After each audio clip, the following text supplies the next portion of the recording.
Daf Yomi, Tractate Bava Metzia, page 47b, top of the page, with the words B'meroka lemiknaya, la poke mi de Levi, etc. With date pits. Okay, so to exclude the opinion of Shmuel, who says from previous daf, one who acquires an item, top of 47, with date pits, used for cleaning and smoothing parchment.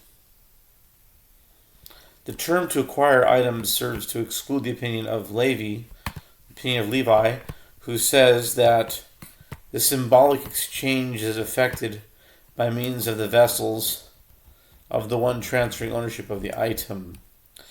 The later expression teaches us that the vessel is given to acquire and not to transfer ownership to the other. With regard to the term with it, Rav Papa said, it serves to exclude a coin which cannot affect a symbolic exchange. And Rav Zvid, and some say Rav Ashi, said it serves to exclude items from which deriving benefit is prohibited. Some say a different version of the dispute as follows. With regard to the term with it, Rav Papa said it serves to exclude a coin which cannot affect a symbolic exchange. With regard to the term that is fit, Rav Zvid and some say Rav Ashi said, it serves to exclude items from which deriving benefit is prohibited.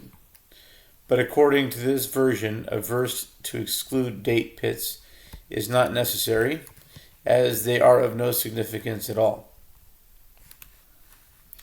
The Gemara returns to an analysis of a passage in the Mishnah. When one party takes possession of an asimon, the other party acquires the minted coin. The Gemara asks, what is an asimon? Rav said, it is one of the coins given as a token to gain entry into the bathhouse, for which the bathers would pay later.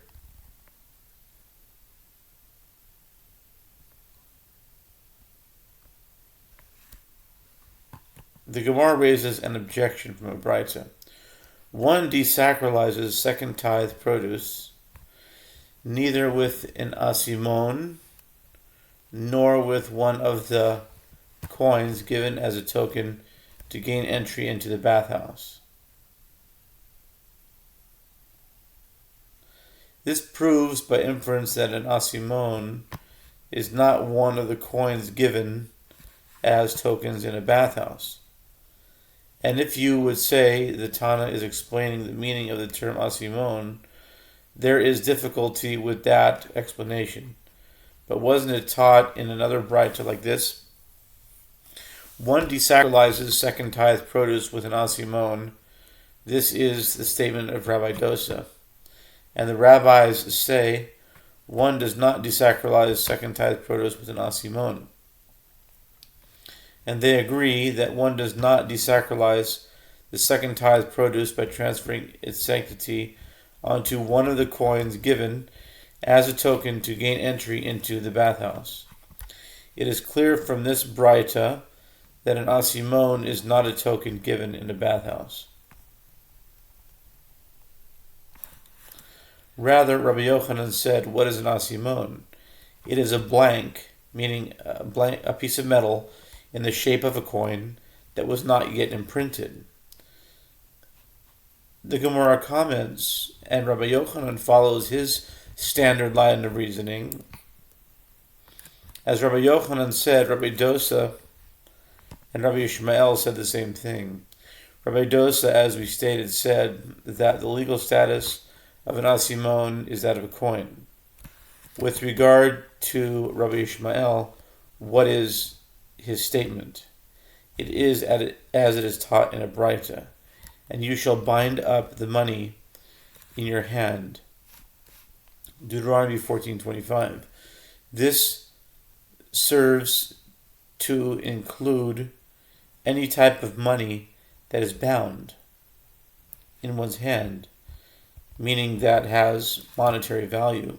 This is the statement of Rabbi Ishmael. Rabbi Akiva says it serves to include any type of money that has an imprint, tzura. Rabbi Akiva requires a minted coin in order to desacralize a second tithe produce coin, while Rabbi Yishmael says that a blank can be used as well. The Mishnah teaches how so. If the buyer pulled produce from the seller, but the buyer did not yet give the seller their value in coins, he cannot renege on the transaction. But if the buyer gave the seller coins, but did not yet pull the produce from him, he can renege on the transaction, as the transaction is not yet complete. By Torah law, money affects acquisition, meaning that when one pays money, he acquires the item even if he has not yet performed another act of acquisition. And for what reason do the sages say that pulling acquires an item and money does not? This is a rabbinic decree, lest the seller say to the buyer, after receiving the money, "Your wheat was burned in the upper story." If a fire breaks out or some other mishap occurs after a seller receives the money, he will not bother to save the goods in his house because they no longer belong to him, and the buyer may incur a loss. The Gemara asks, ultimately, the one who ignited the fire is required to pay for the damage caused, and the one who purchased the movable items with money will be reimbursed for his loss. So why was there a need to issue this decree? Rather, it is a rabbinic decree, lest the fire be ignited spontaneously due to circumstances beyond one's control, where no one is liable to pay for the damage caused. If you establish the purchase in the possession of the seller, he will expend great effort, exert himself, and rescue the item, as it is still his own property. But if you do not establish the purchased item in the possession of the seller, he will not expend great effort, exert himself, and rescue the item. That is the opinion of Rabbi Yochanan. Reish Lakish says the act of acquisition of pulling is explicit in the Torah, and it is not merely by rabbinic decree that payment of money does not affect acquisition of movable property. The Gemara asks, what is the reason for the opinion of Reish Lakish? He derives it from the Torah, as the verse states, "And if you sell to your colleague an item that is sold, or acquire from your colleague's hand, you shall not exploit his brother." One shall not exploit, says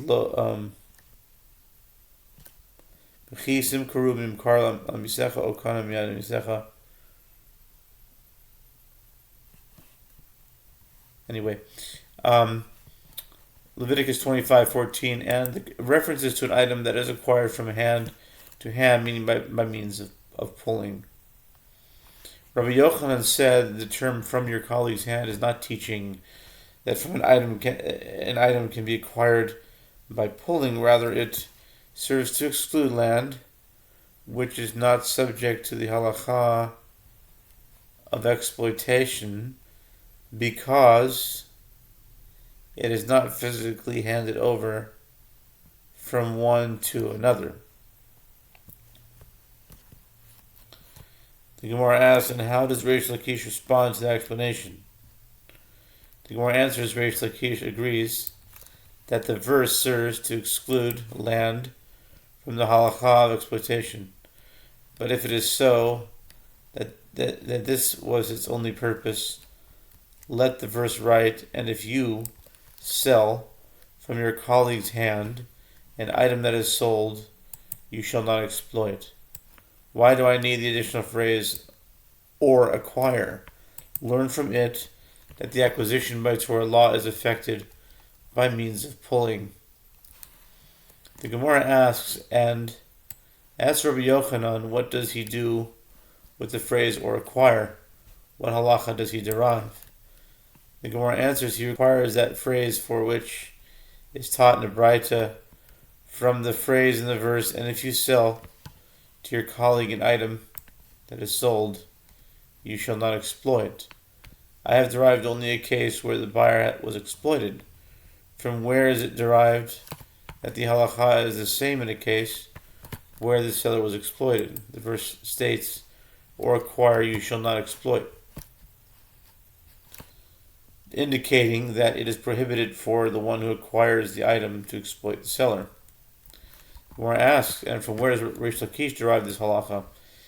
He derives two halachot from the phrase, or acquire from your colleague's hand. He derives that it is prohibited to exploit the seller, and that movable items are acquired by means of pulling. We learned in the Mishnah that Rabbi Shimon says anyone who has the money in his possession has the advantage. It is the seller who can retract from the transaction. The buyer cannot retract from the transaction. The Gemara asks, granted, if you say that giving money affects acquisition of movable property, it is due to that reason that the seller can retract from the transaction and the buyer cannot retract from the transaction. Rabbi Yochanan explained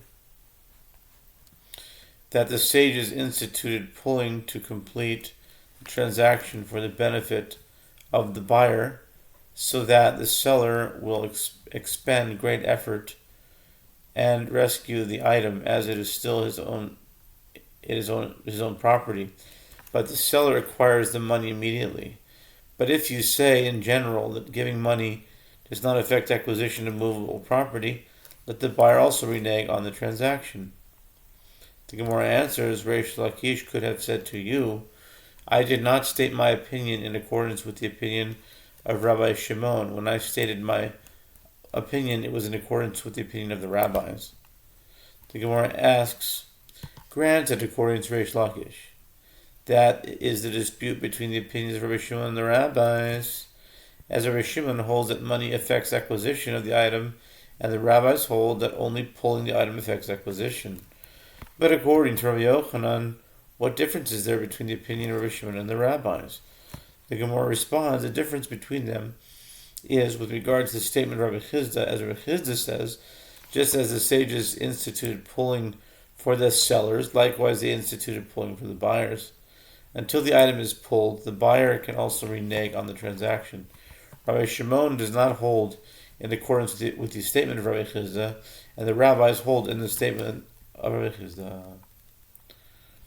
We learned in the Mishnah, but the sages said, he who extracted payment from the people of the generation of the flood and from the generation of the dispersion will in the future exact payment from whoever does not stand by his statement. Granted, if you say that giving money affects acquisition of movable property, it is due to that reason that one who reneges on the transaction after the money is paid stands subject to the curse. But the sages said he who exacted payment. But if you say that giving money does not affect acquisition of movable property, why does one who reneges after the money is paid stand subject to the curse?